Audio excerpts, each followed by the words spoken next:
সবাইকে আমন্ত্রণ জানাচ্ছি চ্যানেল 24 এর নিয়মিত স্বাস্থ্য বিষয়ক আয়োজন বাংলাদেশ স্পাইন ও অর্থোপেডিক হাসপাতাল সুস্থ মেরুদণ্ড অনুষ্ঠানে। দর্শক, সাথে আছি আমি ডাক্তার অর্থি চক্রীভ। আমাদের এই আয়োজনে আমরা মেরুদণ্ডের নানা ধরনের জটিলতা নিয়ে নিয়মিত কথা বলে থাকি। দর্শক, তারই ধারাবাহিকতায় আপনার মেরুদণ্ডকে কিভাবে সুস্থ রাখবেন, কি করে আমরা যত্ন নিতে পারি আমাদের মেরুদণ্ডের কথা বলবো কোমর ব্যথার নানা ধরনের কারণ এবং তার প্রতিকার নিয়ে। এবং এ বিষয়ে বিস্তারিত আলোচনায় আজ স্টুডিওতে আমাদের সাথে উপস্থিত আছেন স্বনামধন্য বিশেষজ্ঞ চিকিৎসক অধ্যাপক ডাক্তার মোহাম্মদ শাহ আলম, যিনি chief consultant Bangladesh spine and orthopaedic হাসপাতাল। স্যার, স্বাগত আমাদের আজকের আয়োজনে। ধন্যবাদ। স্যার, প্রায় প্রত্যেকটা ব্যক্তি জীবদ্দশায় এক কিংবা একাধিকবার কোমর ব্যথায় ভোগেন। কি কারণে একজন ব্যক্তির কোমর ব্যথা হতে পারে, শুরুতে জানবো আপনার কাছে। ধন্যবাদ। কোমর ব্যথার নানাবিধ কারণ রয়েছে, বাট আপনি যদি চিন্তা করেন বয়স অনুযায়ী সাধারণত 40-50 বছর বয়সের পরে শতকরা 90% লোক কখনো না কখনো, ছেলে হোক মেয়ে হোক, কখনো না কখনো কোমর ব্যথায় ভুগে থাকেন। এটা হলো ধরেন একটা বয়সের পরিবর্তনের জন্য। বাট আমরা যদি মনে করি যে কী কী কারণের জন্য কোমর ব্যথা হতে পারে, তাহলে কিন্তু যে কোনো বয়সেই কোমরের নানা রকম জটিলতার জন্য কোমরে ব্যথা হতে পারে। প্রথমত যদি আমরা চিন্তা করি একদম ছোটোবেলায় অনেক সময় জন্মগত কিছু ত্রুটি থাকে, অর্থাৎ জন্মগত মানে যে মেরুদণ্ডর তো দুইটা পার্ট, একটা ধরেন স্নায়ুতন্ত্র, যেটা আমরা অনুভূতি, যেটা আমরা বোঝার শক্তি দেওয়ার এই যে যে সিস্টেমটা কাজ করে সেটাকে আমরা বলি নার্ভাস সিস্টেম অথবা স্নায়ুতন্ত্র। আরেকটা রয়েছে যেটা হলো যে আমরা বলি হাড়ের পোর্শন, জয়েন্ট। এই জয়েন্টগুলো ধরেন অনেকগুলো খসেরুকা মিলে কিন্তু মেরুদণ্ড। এখন সমস্যা থাকতে পারে জন্মগতভাবে যে হাড়গুলো সঠিকভাবে তৈরি হলো না, জয়েন্টগুলো সঠিকভাবে তৈরি হলো না, অথবা এই যে মেরুদণ্ড আমরা সামনে থেকে দেখলে সোজা, কিন্তু সাইড থেকে পার্শ্বের থেকে যখন দেখবেন মেরুদণ্ডের মডেলের মধ্যে দেখবেন যেটা কিন্তু সাইড থেকে এক ধরনের বাঁকা, একদম সামনে থেকে একদম সোজা। তাহলে এই যে সোজা এবং বাঁকা এটা যে মেনটেন করা, এটা ধরেন হয়তো জন্মগত কোনো ত্রুটির জন্য এটা এরকম হলো না, উল্টাটা হলো, যেখানে সোজা থাকার কথা বাঁকা, বাঁকার জায়গায় সোজা।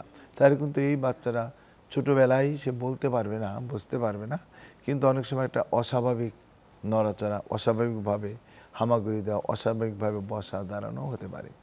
এটা একটা জন্মগতভাবেই যখন একটা ত্রুটি থাকবে। এরপরেও বাচ্চা যখন ধরেন দৌড়ে করে, হাঁটাহাঁটি করে, আঘাত একটা খুব কমন। আঘাতজনিত কারণে পরিত বাচ্চা বিভিন্নভাবেই পড়ে যায়, খেলতে গিয়েও পড়ে যায়, আবার সে আনইনটেনশনাল বুঝতে পারে না পড়ে যায়, সেই সমস্ত কারণে আঘাত একটা হতে পারে। আরেকটা হলো যে বাচ্চা যখন ধরেন দৌড়ে করে এই ধরনের একটা আঘাত নিজে নিজে পেতে পারে। আমাদের দেশে যখন প্রাপ্ত বয়সে আমরা দেখতে পাই বেশিরভাগ আঘাত হয় রোড ট্রাফিক অ্যাক্সিডেন্ট, খুব বেশি ইয়াং অল্প বয়সে হুন্ডা অ্যাক্সিডেন্ট খুব বেশি, এছাড়াও ধরেন অনেক বেশি। তাছাড়া একটা বয়সে যেমন গ্রাম অঞ্চলে দেখা যাবে গাছ থেকে পড়ে গেছে, আমের সিজনে যেমন আম গাছ, জাম গাছ, লিচু গাছে উঠলো পড়ে গেল, এই ধরনের আঘাত খেলতে গিয়ে আপনার অনেক সময় আঘাতপ্রাপ্ত হয়। এরপরে ধরেন নানা রকম আছে, যেমন অনেক সময় পলিটিক্যাল ভায়োলেন্স, এখন যেমন একটা আনরেস্ট অবস্থা, এরকম কন্ডিশনেও কিন্তু বিভিন্ন জায়গায় ব্যথা হয়, কিন্তু মেরুদণ্ড খুব একটা ভালনারেবল। তাছাড়া যখন বয়স আর একটু বড় হয়ে যায়, মনে করেন যে অ্যাডাল্ট প্রাপ্তবয়স, আঘাতের ছাড়াও ইনফেকশন একটা খুব ইম্পর্টেন্ট। আমাদের দেশে খুব কমন ইনফেকশন হলো টিউবারক্লোসিস, অনেক বেশি পরিমাণ টিউবারক্লোসিস হয়। এটা ধরেন ডেভেলপড কান্ট্রিতে, উন্নত বিশ্বে কিন্তু আপনি দেখবেন না, কিন্তু আমাদের দেশে আপনি কিন্তু এটা অনেক অনেক কমন। এবং ইন্ডিয়া সাবকন্টিনেন্টে দেখা যাবে যে এই মেরুদণ্ডের টিবি হয়ে আস্তে আস্তে আস্তে কিন্তু একটা পর্যায়ে চলে যায়, মানুষ মেরুদণ্ডের এই টিবির জন্য প্যারালাইসিস হয়ে যায়, প্রস্রাব পায়খানা বন্ধ হয়ে যায়, হাঁটতে পারে না, 4 হাত পা অবশ। সো এটা একদম ব্যাড সিকোয়েন্স, একদম লাস্ট স্টেজে গিয়ে টিবির জন্য হয়।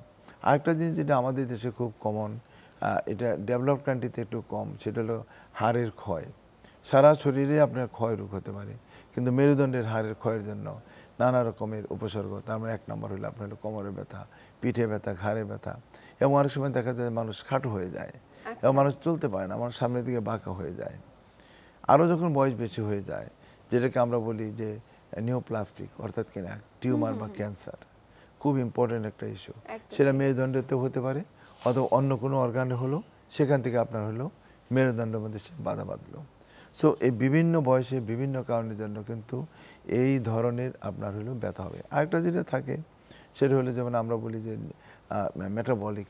মেটাবলিক মানে আপনার শরীরের কিছু ডেফিসিট থাকলে, আচ্ছা। মনে করেন যে শরীরে ক্যালসিয়াম ঠিকমতো আসলো না, অথবা ক্যালসিয়াম আপনি খেলেন কিন্তু শরীরের মধ্যে অ্যাবজর্ব হতে পারলো না, অর্থাৎ ক্যালসিয়াম মেটাবলিজমের মধ্যে যেটা হলো ভিটামিন ডির সাথে একটা সম্পৃক্ততা আছে, যেটা আমরা বলি রিকেট। এই ধরনের ধরেন কতগুলা vitamin D, calcium, vitamin C, এগুলোর অভাবজনিত কারণেও কিন্তু মেরুদণ্ডে নানা রকমের পরিবর্তন হয় এবং ব্যথা হয়।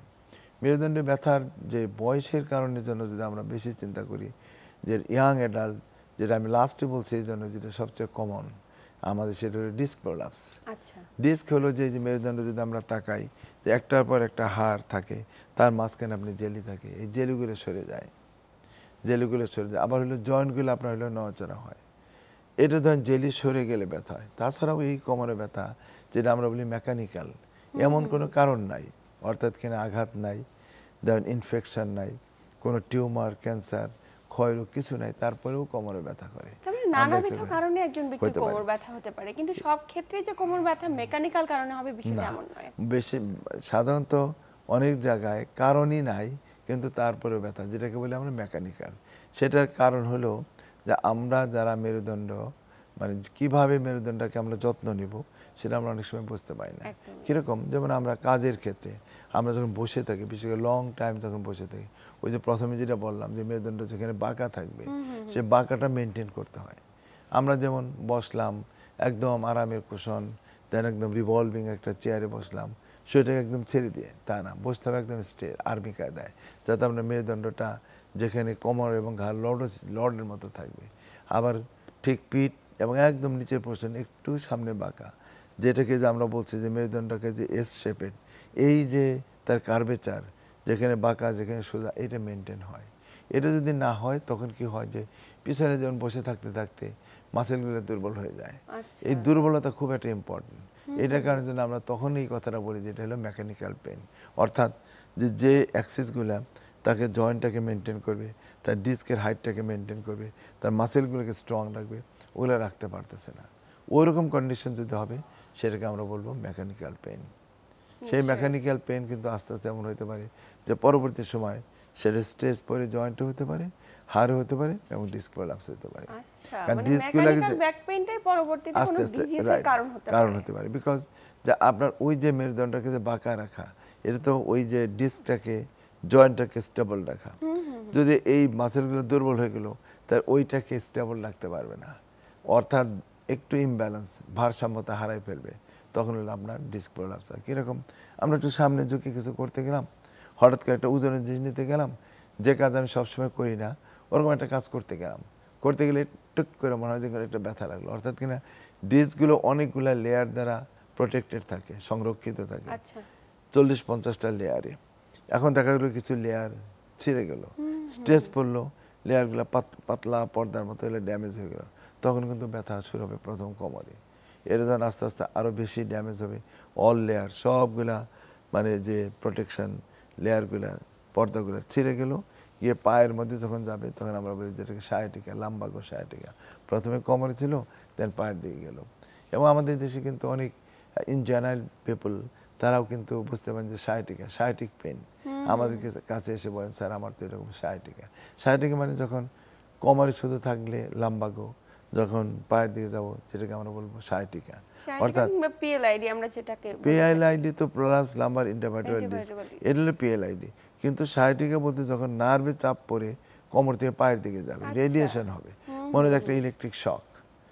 প্রথমে শুধু কোমরে থাকবে, এরপর আস্তে আস্তে দুই পায়ে, এই যে উপসর্গটি স্যার প্রকাশ পায়, এটি নিশ্চয়ই কোমর ব্যথা, কোমরটি প্রপারলি আমরা মেইনটেইন করতে পারছি না, যত্ন নিতে পারছি না, এটির কারণেই শুরু হচ্ছে। আপনি তো বলছিলেন কোমর ব্যথার উল্লেখযোগ্য একটি কারণ ডিস্ক প্রলাপস। তো একজন ব্যক্তি যদি ডিস্ক প্রলাপস হয়েই থাকে, সেক্ষেত্রে চিকিৎসা পদ্ধতির সুবিধাগুলো কি আমাদের দেশের প্রেক্ষাপটে? ধন্যবাদ। প্রাথমিক অবস্থায় এক নাম্বার ইনফরমেশন যেটা আমরা দিতে চাই, ডিস্ক প্রলাপস হলে অনেকে মনে করে যে আমাদের মতো ডাক্তারের কাছে গেলেই মনে হয় অপারেশন।